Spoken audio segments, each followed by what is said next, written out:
സംസ്ഥാനത്തെ ഭൂരഹിതർ നാളെ സെക്രട്ടേറിയറ്റ് ഉപരോധിക്കും. ഭൂരഹിതർക്ക് ഭൂമി നൽകുമെന്ന സർക്കാർ വാഗ്ദാനം ലംഘിച്ചതിൽ പ്രതിഷേധിച്ചാണ് ഉപരോധം. വെൽഫെയർ പാർട്ടിയുടെ നേതൃത്വത്തിലാണ് സമരം.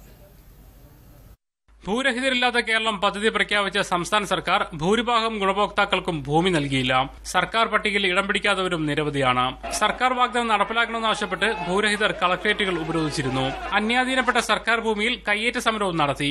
തുടർന്നും സർക്കാർ നടപടി സ്വീകരിക്കാത്ത സാഹചര്യത്തിലാണ് വെൽഫെയർ പാർട്ടി സെക്രട്ടേറിയറ്റ് ഉപരോധം നടത്തുന്നത്.